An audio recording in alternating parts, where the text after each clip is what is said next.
Welcome to episode 10 of Elves, Rings, and Nerdy Things. Elves and Rings is in the past now, and we're going to focus on nerdy things moving forward until we get some more Tolkien content that we're going to talk about. I am your co-host, Sean Briggs, here with my other co-host, Sam. How you doing, Sam? I'm doing well, Sean. How are you? I'm doing fantastic. This is episode 10 for us. But episode 1 of a new topic. We have been covering Rings of Power for the first 9 episodes. But now season 1 of Rings of Power is in the books, and we are going to switch gears and cover the Legends of Vox Machina. Sam, how are you feeling about this change? I'm feeling great about this. And in the run-up to this show, and thinking about what we cover next, I was casting my mind back to my first encounter with Dungeons & Dragons. And I have to say that there is a Lord of the Rings connection. So, December 2001, I was in 8th grade, living in Michigan. We didn't have TV, so I didn't see any commercials for Lord of the Rings. I was not subject to any advertising, so I didn't even know that this movie was coming out. No one said, hey, do you want to go see this movie? It wasn't until the following summer that I got hip to Lord of the Rings because somebody that, a family friend, the son is a couple years younger than I was at the time, turned me on to it. I think I rented it that summer, watched it on a tiny TV when I was on vacation with my grandparents, and it got me. And then I started playing D&D with the same family friend. He kind of explained what it was, generally speaking, and then I think bought one of the books. Back then there were 3 books that you kind of had to play, and started playing at a comic book shop, and then got some friends in high school who were into D&D, but then kind of fell away from it in college, and then only came back to it a couple years later. And it was a couple years ago from where we are now. This was back in 2017, just kind of thinking about something that would be fun to do, and started refreshing my memory about what Dungeons & Dragons was. And we started talking about it, and we ultimately started playing a family D&D game with you and me and Haley and Hillary and Zach, and these we're just mentioning people by their first names, but it was a family Dungeons & Dragons game. And it was around that time when that kicked off that I discovered this podcast. I thought it was a podcast at first called Critical Role, and it was a group of people that played Dungeons & Dragons. Turned out it was a Twitch stream that ran every week, Thursdays, roughly 3.5 hours. And it just so happens that when I started listening, they were wrapping up their first season of their show. It was called Critical Role, like I said. And it was fun, great plot, humorous characters, just really good D&D content. Really got me amped up to play with our family group. I think at that point I maybe recommended it to you. I can't remember when you started. Yeah, because I had never played D&D. Like I'd known about Dungeons and Dragons, but I never played it myself. And you had said that you wanted to do a family group. You brought up Critical Role, and I had never heard of it. Even then, it was still it had a very sincere following, but it was still a relatively small following at the time. Yeah.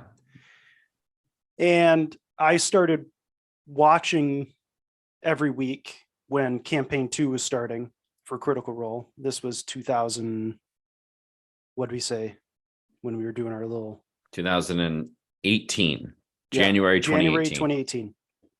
That's when I started watching every week.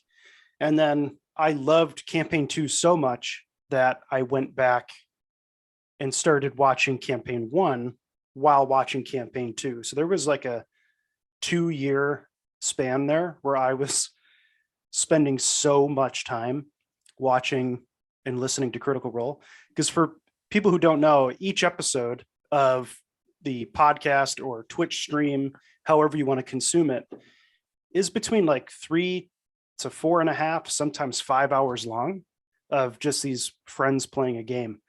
So it is, when you get, and I'll say this with campaign 3, because that's the current campaign that they're on.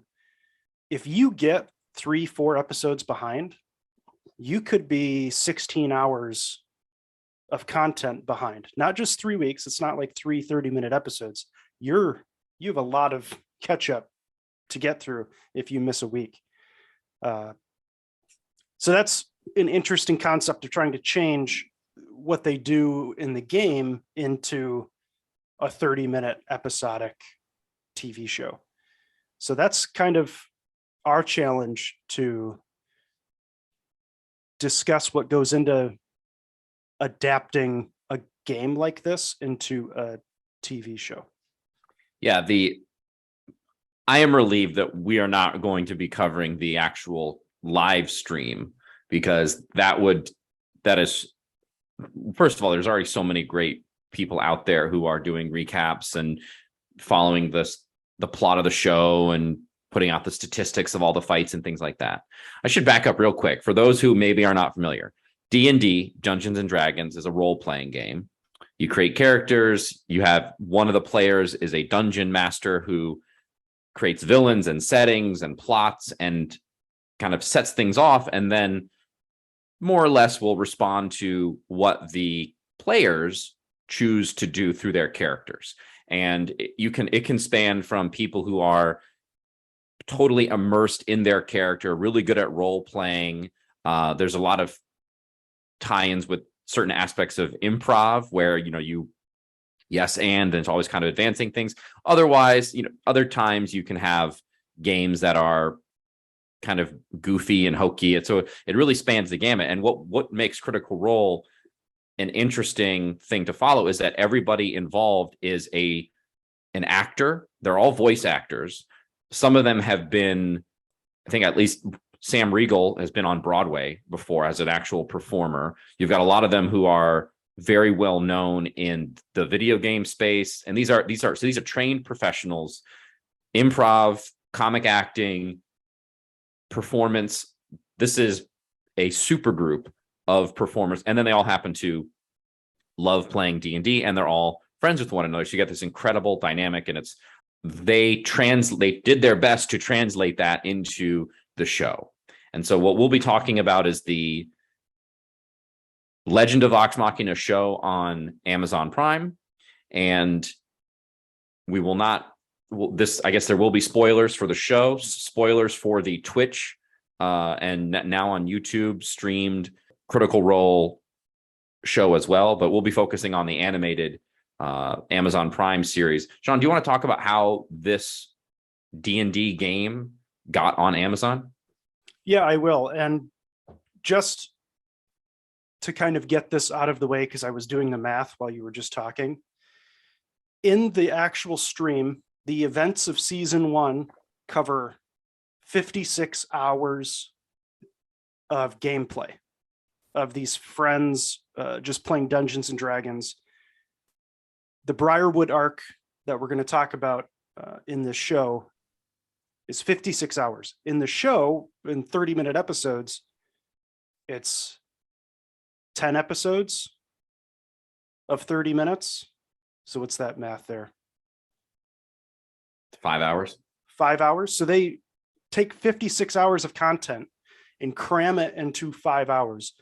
So just to give you an idea of how much content they're working with to adapt this into a show. What do you leave out? What is important enough to include? All the Easter eggs that are in here. It's a lot of stuff. So that's the scope of what they're dealing with as they're trying to make a show. And to make it more difficult, initially in 2018, leading into 2019, they pitched an idea for Legend of Vox Machina, their first campaign of the stream, to a bunch of studios, and no one wanted to pick it up. So they decided, hey, let's go to Kickstarter, which is a crowdfunding page. If you don't know what Kickstarter is, if you have an idea for something, you can put it out there, and just average people who want to see your idea come to life will donate money to you. And then that's how you get your funding.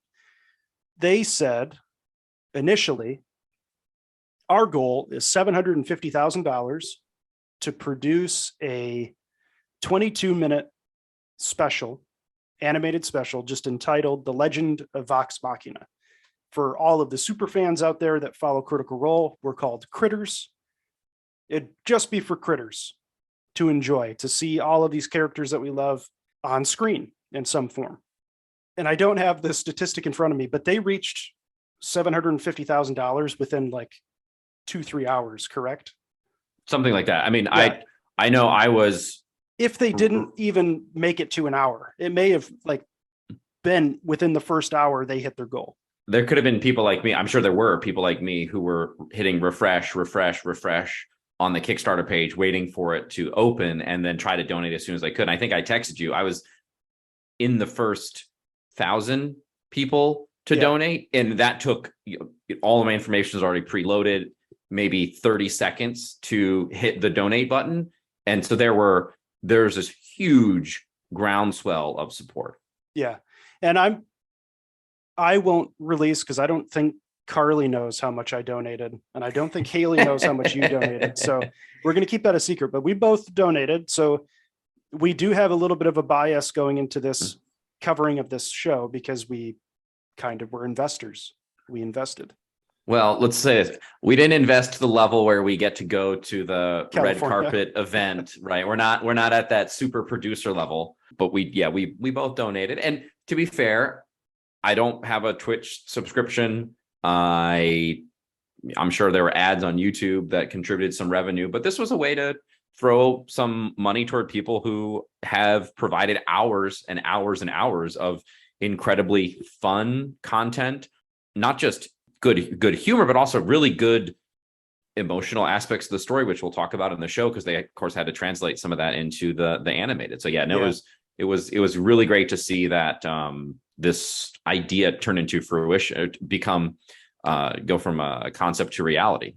Yeah. So like we said, their goal is hit after what was probably around an hour. They hit their goal.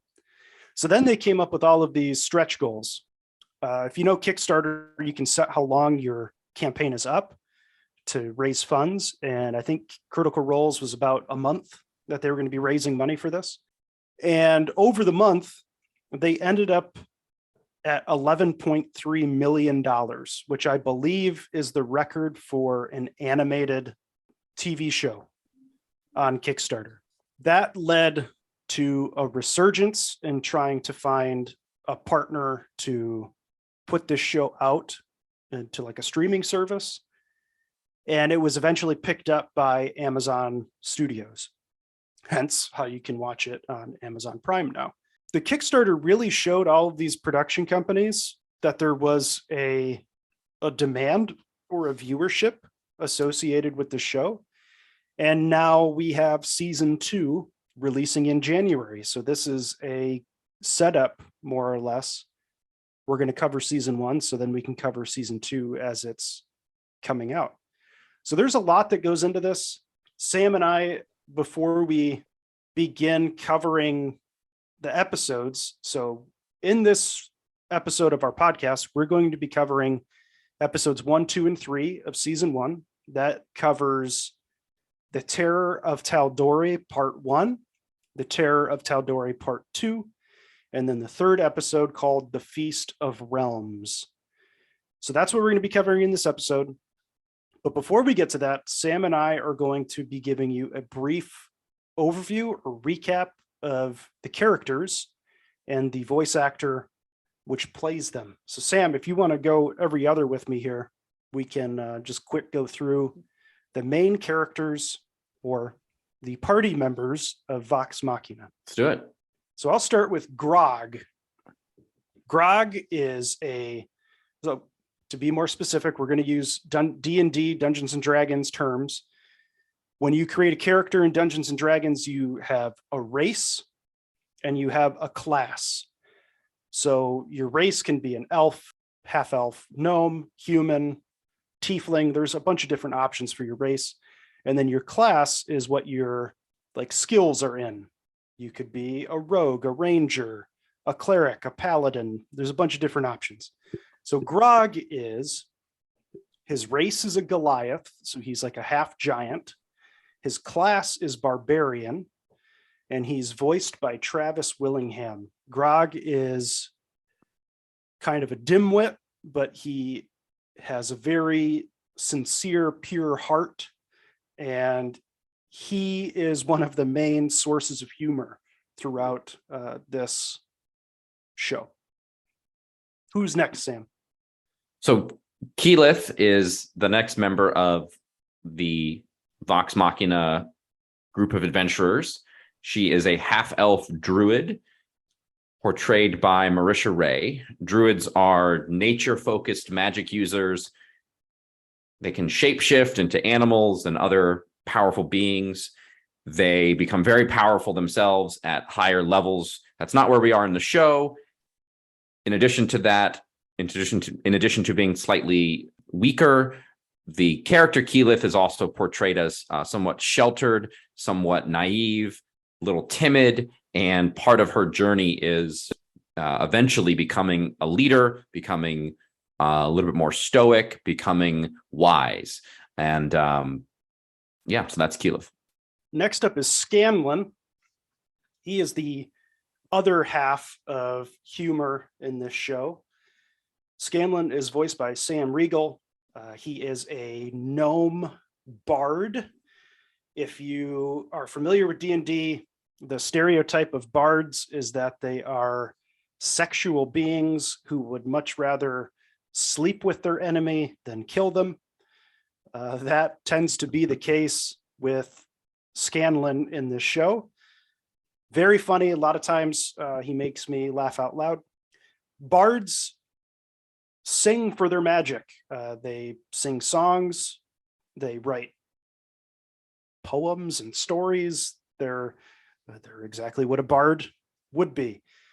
He uses his lute and his his instruments to create magic, and that's how he supports the group, usually from afar. But comic relief for sure. Who's next? Samuel. Next, you have one half of a brother-sister combo. The brother in this is Vax'ildan. He is a half-elf rogue portrayed by Liam O'Brien. A little bit of trivia. I think part of his name was inspired by Illidan Stormrage, who is a character from the World of Warcraft universe, voiced by Liam O'Brien in the World of Warcraft games. So that is Vax'ildan. And the rogue is a thief, assassin, sneaky type, throwing daggers, killing people in the dark, but also picking locks and sneaking around.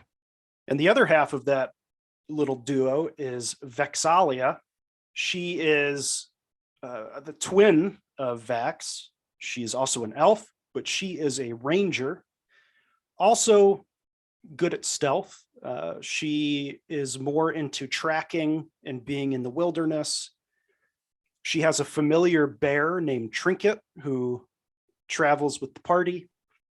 One of her quirks, she is super into gold and money, and throughout the series has a hard time spending money and would prefer to keep it and kind of hoard it a little bit.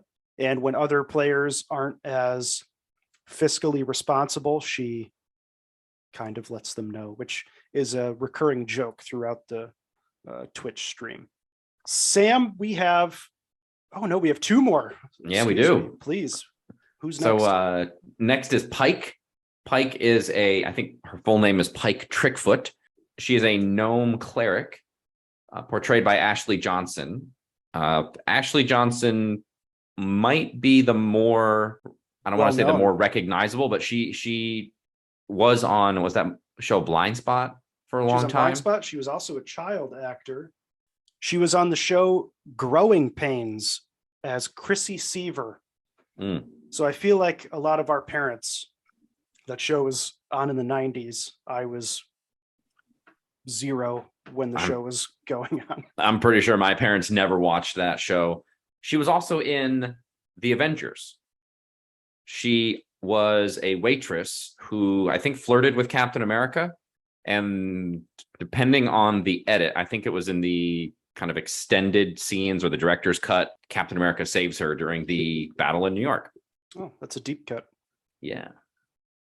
So anyway, she might be the most recognizable. I know my mom, when I was showing her Critical Role, when I was watching it one day, my mom recognized Ashley Johnson. So I feel like all of the other voice actors, she might be the one that is the most recognizable.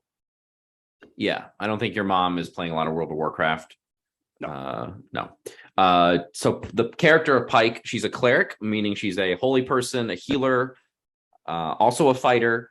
She is a devotee of the deity called the Everlight, which was renamed for copyright reasons from Saren Ray, which is property of Wizards of the Coast.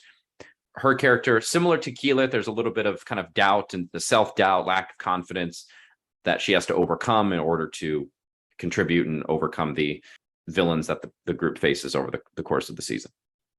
Our last character is Percival Frederickstein von Musel Klowowski de Rollo III, also known as Percival de Rollo. He is a human, the only human in our party, and he is a gunslinger. That is his class. I think in other D&D content, it would be an artificer. Yeah, the origin here, and this goes back to before the Twitch stream even started. They were playing a Pathfinder, which is like Dungeons and Dragons, but slightly different property. It included a class called, I think, the Gunslinger at that point. Maybe it was something like the Artificer.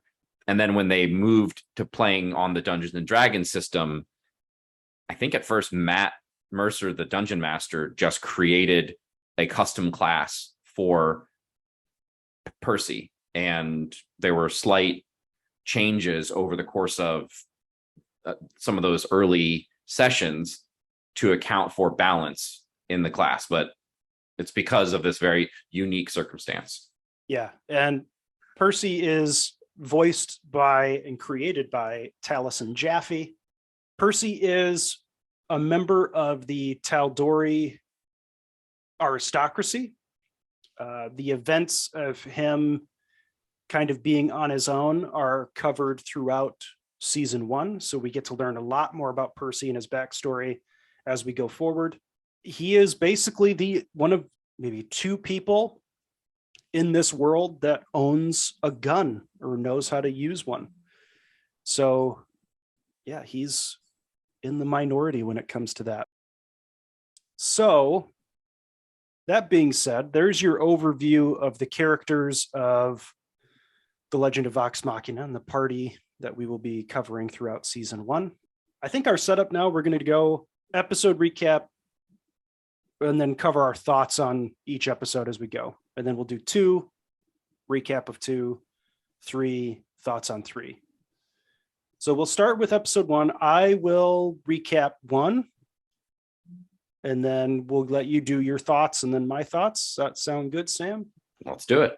Okay, episode 1, Terror of Tal'Dorei, part 1. We start with Vox Machina in a tavern bar fight where we get some introductions into each character. We discovered that they are out of money and seemingly tired of just doing bad things. We get the idea that they've been a group associated with each other for a while now. Scanlan finds a help wanted ad for a band of mercenaries after they get kicked out of the bar. The kingdom of Taldori is being attacked by something. The kingdom is looking for a group of mercenaries to go take out or kill whatever is attacking the city of Amman. They decide to go just for the money, not really for any other reason. After a night of drinking, they look rough. The emperor's or sovereign's council decides to give them a chance. During this interaction with the sovereign's council, Vex, our ranger, has a high-pitched headache when a council member looks at her, giving her some red flags as to what's going on. They get hired and they're brought to a village called the Shale Steps, where the last attack happened. They ask the townsfolk what's been going on, and they say they only saw dark clouds and lightning, and then something large flying overhead. As they begin to track down this creature, footsteps change from large, monstrous footsteps to human. Vex's headache continues. Then a large blue dragon appears. A fight ensues. They get their asses handed to them. And then they decide to bail because the danger is too high. And this is a callback to them only being in it for the money. On their way out of the battle, they go back through the town called the Shale Steps, where they see the town has been destroyed. And the townsfolk that they met have all been killed. There's a moment where Vex, or so this is a joke. There's a moment There you where go. Vex, our rogue, sees one of the kids he interacted with while he's dying. And if you don't know the rules of D&D, Pike, who we said is our party healer, in D&D, you have things called spell slots. So you can't just constantly cast spells all you want. You have to work within a number of spells you can use each day. This is kind of a callback to that, where in the battle with the dragon, Pike has apparently used all of her spell slots. So she has no more magic that she can use. And this child is dying in Vax's arms. He looks to Pike and says, Pike, save him. And she says she can't. She's too tired from the battle before. That's a call to the rules of D&D, that magic isn't just this well of just constant, limitless magic. So we finally see the group really fail in this moment. And when the child dies, they decide they need revenge. They're going to avenge this child and his family. And they decide they're going to hunt down and kill a blue dragon. And that's where episode 1 ends. Sam, we'll start with your thoughts on episode 1. We had been waiting for this episode for quite a while after we donated to the Kickstarter. So talk to me. Yeah, well, first things, we waited a while, and then the episode, there was an early screening for the Kickstarter backers. And I don't know about you, but I had a really hard time getting that screening to work properly. No, mine was immediate. Well, that's great for you. I did not experience that, but I did watch this early. I watched this episode the day that it was released, had a really positive reaction. This was content that had not been portrayed on the live stream. So this was story that had been alluded to. I think it had already been out there. The major details of the dragon fight were established already. But it was really interesting to meet these characters at this point where they're drunk in a tavern. It's kind of a cliche in Dungeons and Dragons that the adventure starts in a tavern, but it was fun because they did a humorous take on it. Yeah, and it's important too. When the stream started, these characters were already heroes of the realm.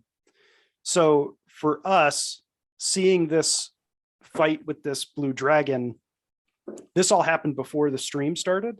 So, like you said, this is stuff new to us, but it was also interesting to see the characters before they were famous in this world. Yeah.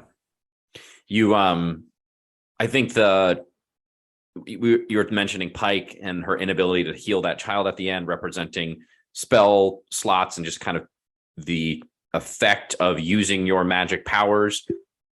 Let's real quick draw a contrast back to the Rings of Power, where you had magic in that world that seemingly didn't have its rules explicated.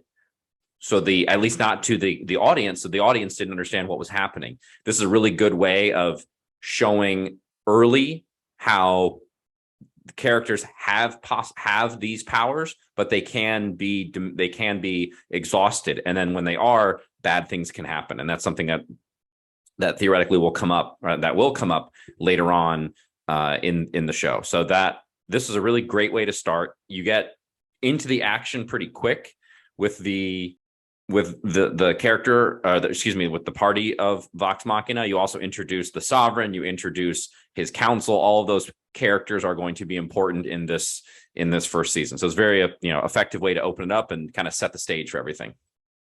Yeah, and they did a very good job of one of the things I know I was nervous about. I don't know if you were. When you learn that they're going to take the stream and turn it into a show, you really hope that it doesn't lose the feel that the show had while it was a stream. And part of that is the humor in terms of the vulgarity.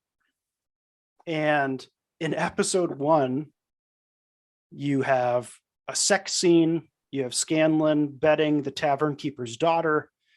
You see breasts.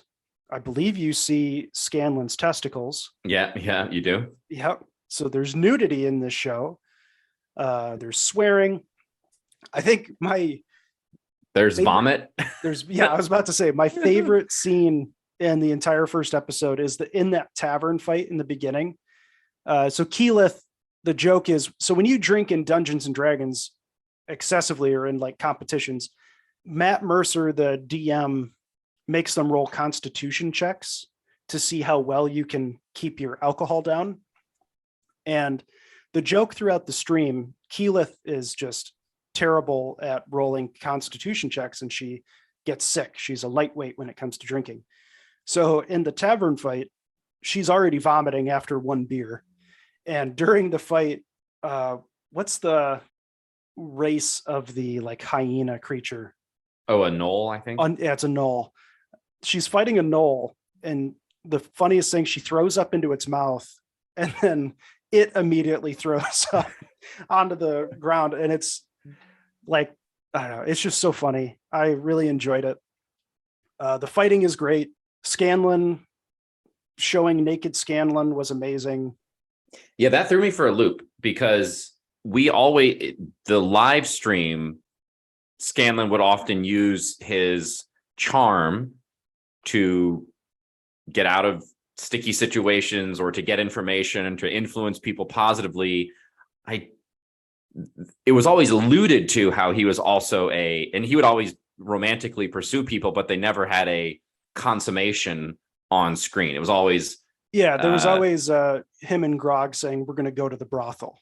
Which technically speaking, and that was something I was thinking about when the show started, is in the very first episode of the live stream, Grog and Scanlan go to a brothel.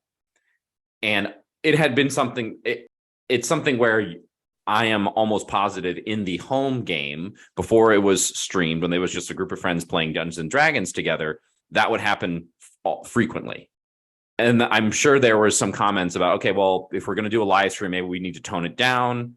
Not everybody's going to think it's as funny. It is something that in the universe of Dungeons and Dragons, prostitutes, sex workers are pretty common. It was pretty common in medieval and Renaissance periods where a lot of this fantasy stuff is based, but a modern audience, you don't necessarily think they're going to be as receptive to it.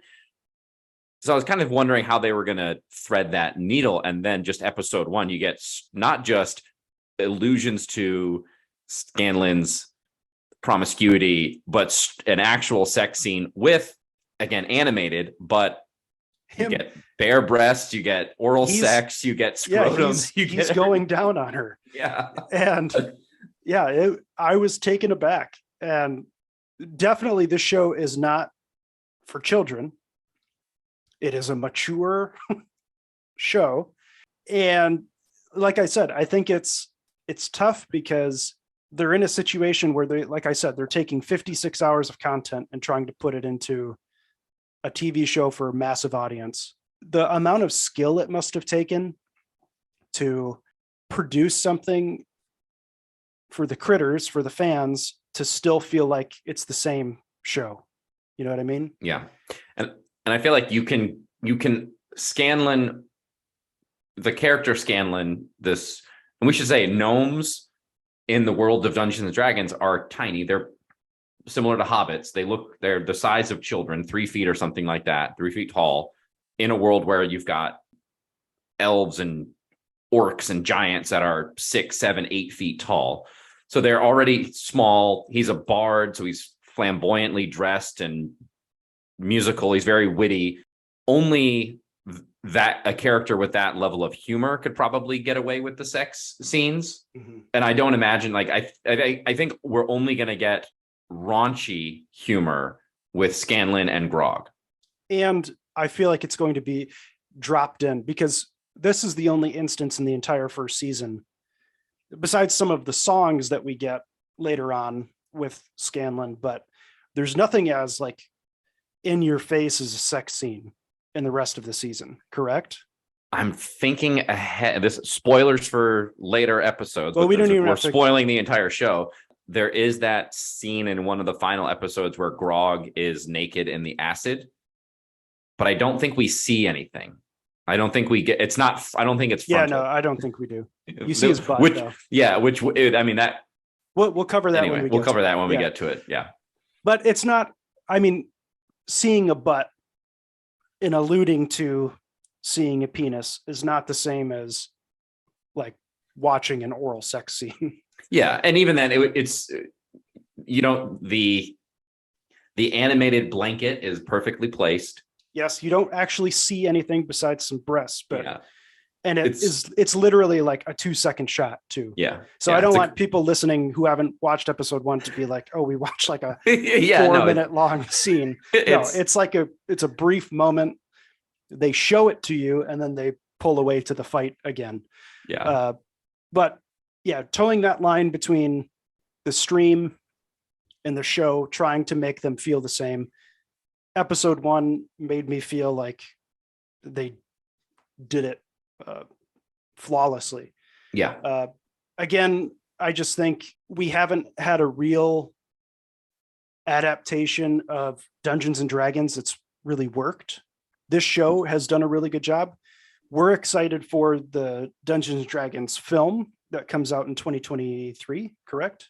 I think 23, yeah. Yeah. So hopefully that does well and we have a second adaptation of D&D. But D&D is notorious for being difficult to translate to TV and film. And granted, most like video games as well have a hard time transitioning from one medium to another. So I was happy with it. I was very happy to see the characters that we love that have been created by Matthew Mercer and the rest of the cast on screen. Episode 1, great. Emotional moment at the end with the child dying and the group like swearing vengeance. That line where at the very end of the episode where Scanlan's tuning his lute and he says like, what rhymes with dead dragon? Yeah. And they're like, what are you talking about? And he's like, well, I guess we got to kill a dragon. And just like that, I don't know, just great writing, great voice acting, hits you in the emotional feels. Well, yeah, you go from this child dying in the arms of the party after they fail to save him to this kind of heroic moment. And it's only possible because this is animated, right? If this had been a live action show, first of all, it never would have been created because it would have just been way too expensive to do a live action version, which is one of the reasons why the live action Dungeons and Dragons movie failed is because it was just they were trying to do way too much in a live action, trying to tell this huge epic story. We will see what they do with the Dungeons and Dragons movie that's coming out next year. We'll cover that in this podcast, I'm sure. For sure. But it's just so much easier to do it in an animated show because we just don't have the same emotional resonance. Like if we'd like looked into the eyes of a child actor covered in blood and watched them die, it would have been very hard to reconcile that with everything else that we see over the course of just a couple of minutes in the show.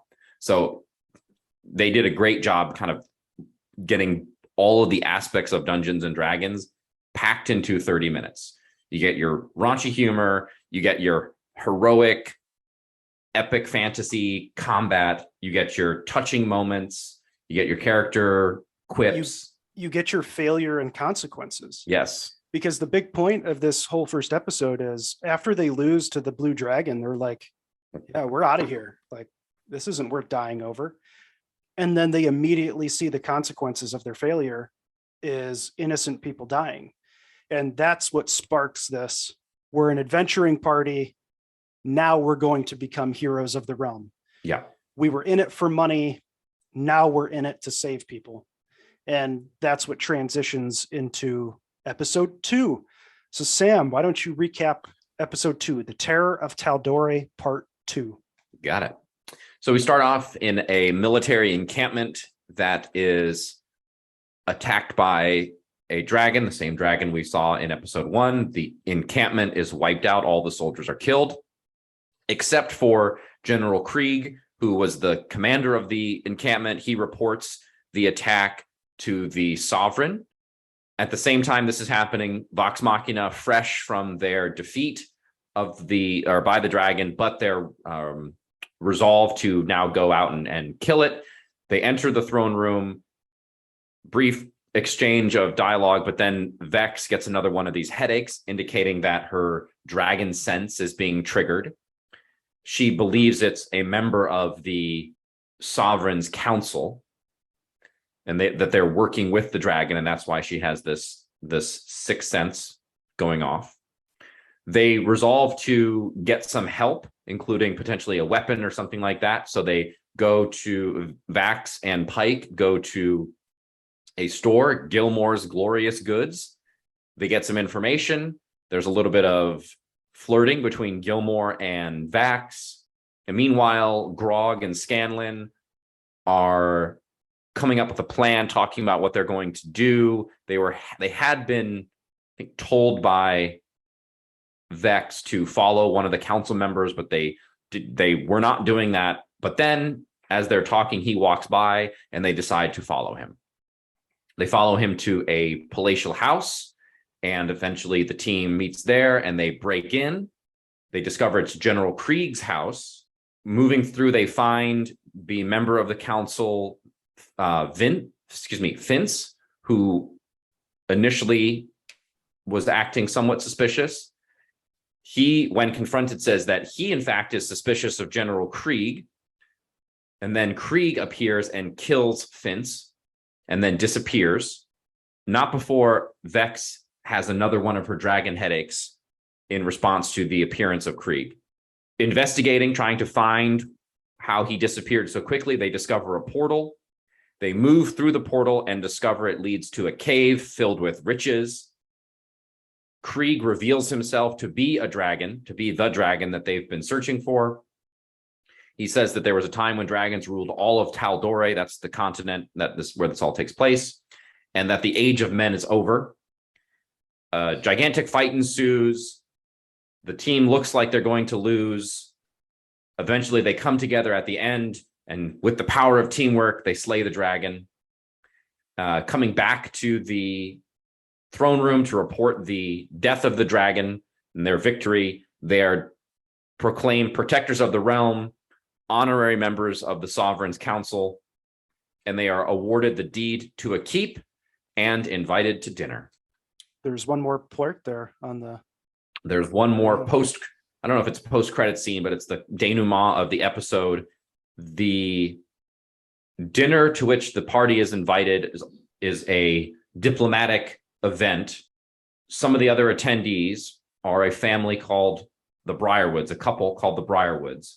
We cut to the Briarwoods in a coach driving to Iman, the city where this all takes place. They are stopped by bandits, and instead of being robbed or otherwise menaced by the bandits, they turn the tables, and the husband slays all of them, seemingly without much trouble whatsoever. And then the episode ends. Yeah, so with this one, my first main point that I wanted to talk about, the ability for the show to reach guest actors or guest voiced actors for this series. It's hard to tell because Krieg has a very thick Scottish accent, but Krieg, our Blue Dragon and General Krieg of Sovereign's Army, is voiced by David Tennant, like an A-list actor. We have Tony Hale voices Sir Fence. So they're in later in episodes, Dominic Monaghan from Lord of the Rings plays Merry, plays a character. So there's a lot of talent that they were surprisingly able to bring into the show. There's a lot of D&D references in this episode as well, especially when they actually get into, well, so Vex's headaches are her favorite enemy as a ranger. Her class, she has like a spidey sense for her favorite enemy, which just so happens to be dragons because a dragon killed her mom. So that's how she, as a ranger, chose dragons. We have in the lair of the dragon, we have these allusions to lair actions. So if you're fighting a big boss level enemy and they're in their like home, they got all these special actions and it's harder to kill them. And for most of the fight, they're getting their asses handed to them. Both times they fight Brim Scythe, which is the name of the blue dragon. But great combat. We see great use of magic. This is our first time seeing Scanlan's hand, I believe. I don't think we saw it in with episode the 1. exception of the credits, yes. Yeah. So we have Scanlan's hand. My favorite humorous point, after Grog and Scanlan track Sir Fence, the moment where Scanlan's like, all right, I'm going to go back and get everybody else. And Grog goes, oh, come back with a sandwich. And he's like, I'm not going on a food run, Grog. And then he still brings him a sandwich anyway. Yeah. Like just humorous moments. Just great. What do you think? How did you like episode 2? Episode 2 was good. This is something that we saw in episode 1, but the headaches that Vex gets with the dragons when a dragon is near, it's a really good way to portray what is otherwise a very challenging mechanic from a game. That was something I know when we were playing Dungeons and Dragons, we had one of our characters was a ranger and they had a similar sense. And it's very challenging to portray that in a way that is, you both get the information, the character gets the information, but it's done in a way that makes sense in the universe. And so having a headache was a good way to portray that. Again, yeah, great humor. There's a couple of allusions to things that happen on the live stream, including things that didn't even happen in the first live stream upon which this content is based. Fans of Critical Role will be familiar with a book, an in-universe book called Tusk Love, which is a romance novel. That book makes an appearance in the Gilmore's Glorious Goods shop. The character... Well, yeah, just you're about to say it, but seeing Gilmore, like he's so they're called NPCs, non-player characters. So when they're playing in the stream, you have the main cast, all of their characters, but then Matt Mercer voices every other character, and that's called an NPC.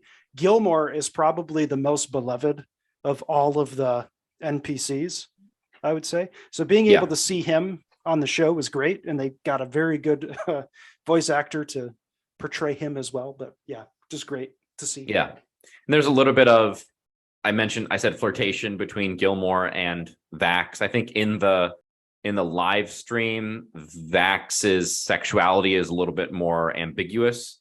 He's very bisexual. Yeah, I mean, eventually he enters a monogamous heterosexual relationship, but especially in those early episodes, it was a little bit less clear, and you could tell that this was probably something that had been established in the pre-stream version of the game. But yeah, Gilmore is a really fun character. He will make, I'm assuming he's going to make more appearances, just because in the reality of the streaming show, he showed up more and does not, he helps the characters and they help him, and it's a fun aspect of the relationship between Vax and Gilmore. Other things here was the reveal of Krieg as the dragon Polymorphing. Yeah, that was something that I think in the game, dragons don't have that ability. And I'll say, I'm going to nitpick. In the Dungeons and Dragons monster manual, blue dragons have a large horn and are native to the deserts. I'm just kidding. I'm not going to get what about with the dragon lore. I will say that the Dungeon Dragon game, though, the dragons do not always have the ability to change shapes. I think that is something that is innate with dragons, is the shape change. It's a lot more fun when dragons can turn into humans and do stuff. I think prior editions of the game, dragons could, especially older, more powerful dragons, could always become humans, and it's kind of a fun way to interact with these beings in the world. I like that a lot. And then they're setting up the later seasons with more dragon conflict, and so we need to know that dragons are potentially this great menace, and so having them be able to take the shape of a human or a humanoid character is important. Yeah, so eventually we just have the troop succeeding, killing Brimscythe. Another very gory moment and another use of D&D mechanics is Grog raging at the very end. So with barbarians, when they rage, anytime they take physical damage, they take half damage. So it's just a mechanic for barbarians who are kind of like the tank of the party to be able to absorb more hits. And I just loved the scene where he finally rages for the first time. Travis, during the stream, who voices him, Travis Willingham, says it to the point, I would like to rage, where they have merchandise and memorabilia that they sell on their store that just says that, because it's such an iconic phrase for the stream. We see Grog rage for the first time, brings his axe down in the head of Brimscythe, cleaving it in two. He rips a tooth out, and that's how they prove to the Sovereign that they killed him. And we finally get to see Protectors of the Realm. We have heroes, and that leads us into their first real engagement as heroes and Protectors of the Realm is the feast, which takes us into episode 3. So I'll recap episode 3 quick. 3 is entitled The Feast of Realms. It begins with a dreamscape for Percy, showing his family being killed and tortured. They are all sleeping in their new keep that they got from the Sovereign. Lady Allura arrives the next morning, reminding them to attend the Emperor's or Sovereign's dinner. Leaders of all the other kingdoms are on their way to discuss security in the wake of Brimscythe and the threat of the dragon. When the Briarwoods from Whitestone are announced at the dinner, Percy has a panic attack. And this is where he reveals to the rest of the party that the Briarwoods killed his family. Percy, during the dinner, snaps when Lady Briarwood says that Percy's family just abdicated the throne and that they didn't want to rule anymore. He stands up during the dinner and screams that they are liars, causing a scene. Vax, who has been sent to scope out the Briarwoods room at the Sovereign's castle, is going through Lady Briarwood's chest, her things, and finds a little journal During the dinner, Lord Briarwood seems to have done some magic on the Sovereign during an awkward dinner. Vax gets attacked by the Briarwoods after they leave the dinner, and it turns out that Lord Briarwood is a vampire. And there was a very cool scene of Lord and Lady Briarwood walking through a hallway. I don't know if you caught it, but there's a mirror right before they attack Vax, and you can see Lady Briarwood in the mirror, but you don't see Silas. I did not catch that. Yeah, it's a cool moment, and that's the first time you're like, oh, he's a vampire. So they attack Vax. After Lord Briarwood bites Vax's neck, he jumps out of the window.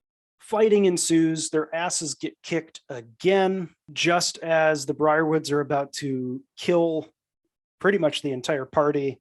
The guards from the Sovereign's castle arrive. The Briarwoods then hop into their chariot or cart and escape, and Vox Machina is placed under house arrest.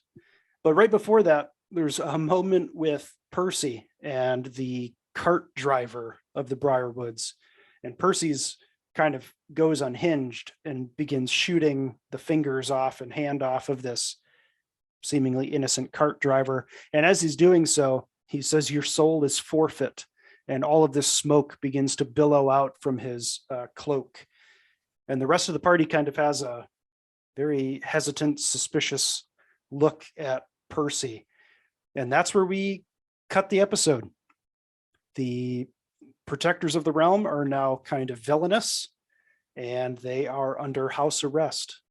Episode 3. Sam, we have our main arc of this season with the Briarwoods. What were the main takeaways from episode 3? The first thing that I'm reminded of when I watch this episode is the live stream.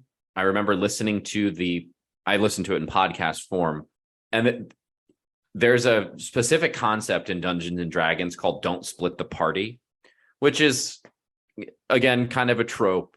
But the basic idea is that one character or two characters should never go off on their own and leave the rest of the party, because there's safety in numbers. And part of this is the game mechanics, the way that the monsters and the villains and the opponents in Dungeons and Dragons are created. They're supposed to be fought by an entire group of people. So one player character could never take on a dragon or take on a master vampire, but a party of characters could. And we saw that in this first episode, or the second episode rather, where they defeat the dragon. They have to fight as a group together. It's a really great way to represent the concept of the party taking on a challenge. In the episode, they were trying very hard to play it cool and come up with a good plan. But ultimately it ended up with one of the party members, who is not the strongest fighter, completely by themselves, separated, and they come into the clutches of the Briarwoods. So that encounter, though, is now iconic for the live stream, and I did a really good job of representing it on the show. And then but it's just kind of funny, as somebody who watched the original content that was largely improvised, that only happened because of people making questionable decisions about what you should do in a role-playing game, given everything you know about how D&D is supposed to work. But all of that work is hidden, and we're seeing the result of it. And it's really fun. You get these good tense moments. I mean, you kind of know that the characters are going to be okay because of the type of show it is, but it's still fun to watch. And also it's a good moment where the characters don't know how dangerous, and even in the live stream, in the beginning, they didn't know how dangerous the Briarwoods were. To Percy, they were just humans, basically, that were able to infiltrate and take over his kingdom, basically, and kill his family.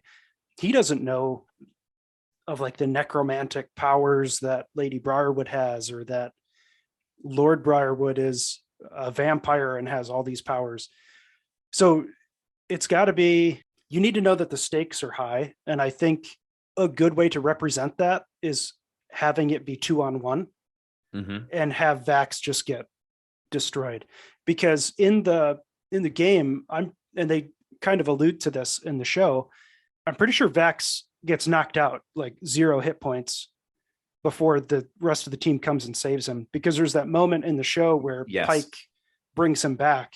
And in the game, when you drop to 0 hit points, you kind of die, and then you start to roll what are called death saving throws. While you're rolling death saving throws every turn, another character can come up and save you and give you hit points and heal you. And that looked like that's what they were doing in that moment. But great show, great episode. The fight was amazing. Seeing more of the powers, like we have Keyleth with her wall of vines that kind of saves them in the moment. We keep getting allusions or people alluding to Keyleth having all of this untapped potential. And you brought it up in your description of her as a character, of her arc over the entire series. But there's these moments where she doubts herself and she's able to do some like pretty incredible magic. Like in the first episode, we have her basically summoning Call Lightning to attack Brimscythe. We have her creating a vine dome to protect them from the rocks falling. We have her creating a vine wall to separate the Briarwoods from her friends. Like there's so many times where she's able to show her power. So it'll be interesting to see what she can do in the future. But then there's also those moments where I think it's episode 1 when they get to the shale steps where she just talks to the plants. Oh yeah. There's also like these goofy moments with her. But that's a druid. Yeah. They are hippies basically. And it's part of Keyleth's character where she has that she's this very, I think I said naive or sheltered. And that was one of the ways that Marisha chose to portray her, I think partially based on a low charisma stat or a lower charisma stat. For those who don't know, in Dungeons and Dragons, you have 6 statistics that quantify how strong, agile, robust, intelligent, wise, and charming you are. You roll dice to generate those scores. And if those scores are very high or very low, it can either be very good or very bad. But oftentimes and this is why Vox Machina or Critical Role is so fun to watch, those low scores become sources of humor or character development. So Grog, the barbarian, I think he has an intelligence of 5 or something like that in the show. It's a constant source of great humor, partially because the actor portraying him, Travis Willingham, is very intelligent and very good at portrayals and knows how to act like that character would act in that situation, but then also do it for incredible humor. Likewise with Marisha, she has she's an actor, she's a creative person, she's very charming, and as you know, from what we can see of her when she's just being Marisha. But then as Keyleth, she has this lower charisma score, so she is a little bit more introverted, shy, sheltered. So she's talking to trees because maybe it's easier to talk to trees than talk to other people. Or she's talking to Anna. I don't know if she talks to animals in the first 3 episodes. I might be thinking of some other things. So it's a really interesting way to manifest portray on screen the way that the character was portrayed based on the mechanics of the game and how the player chose to engage with that mechanic. Again, season 1's been out for a while, but Marisha's confidence in herself and what that does and how that will unlock her power becomes important. My highlight. No, go ahead. Well, I was saying you had a point about Scanlan and Sam Riegel's portrayal. Yeah, I was just going to say my favorite character in the stream and in the show by far. I mean, I like every character. I think they all have in the stream, all 3 campaigns. I don't think there's a character I don't like. I think I enjoy every character that the cast has come up with. My favorite character out of all 3 campaigns is Scanlan Shorthalt. He is funny, depending on how far into the stream this series gets. There are incredible dramatic moments with Scanlan that Sam Riegel just completely knocks out of the park. he plays the character in a, I don't know, it just feels like there's times where like the drama that Sam brings into it, it doesn't feel like fantasy. It feels like a real world drama. I don't know. It's really hard to explain, but he's my favorite character. And Sam Riegel in the show, in the stream, came up with these little songs that Scanlan would sing to like cast spells or give inspiration to his teammates. And when Sam Riegel gets time to come up with a song, we finally get an example of it in this episode. When everybody else is fighting the Briarwoods, Scanlan is distracting the dinner party. And he sings a song called Pull My Beads of Love, which is not even alluding to it. It's basically anal beads. And the song is amazing. He has cake on his crotch in one scene, and he's like hip thrusting, and the cake is like getting onto the faces of the party members. And there's the one character early on, Scanlan's like, no, I won't have sex with you. How dare you, you like minx, and then walks away. And the guy's like, I was just asking where the bathroom was. And it's that guy in the dinner party that when Scanlan's thrusting the cake, it's getting onto his face, and then he seems to be enjoying it in the moment. And I don't know, it's just so funny. And the song, if you can go back, please just rewatch the episode just for the song, but it's so good. What else did I like about this episode? And again, it's one of those things where it is so hard to get that mix of the raunchy humor interspersed with the dramatic dialogue. I mean, we barely talked about Percy and how his character is going through some major PTSD flashbacks. He has the anxiety attack. He has this really dark moment at the end of the episode. You know, that is going to continue through this course of this arc because it is so personal to him. So you have these like very dark moments, very suspenseful moments, and then you have the humor created by Scanlan, and not just haha jokes, but bawdy, raunchy stuff. And it's just pulled off perfectly in a D&D game. In the streams that this was based on, they would have, again, 3 hours where you could navigate between these moments of drama and humor and horror and whatever else, and it would be plenty of time for those things to develop. But to translate that effectively into a 30-minute show is such a credit to the ability of the writers and the animators in putting this together. And during that scene where Scanlan's singing Pull My Anal Beads of Love, that is happening while the rest of the party is getting their asses handed to them by the Briarwoods. So they keep cutting to Scanlan thrusting cake onto people while the rest of like Vax is dead. Vax dies and gets saved by Pike. Grog is about to get killed by Silas Briarwood.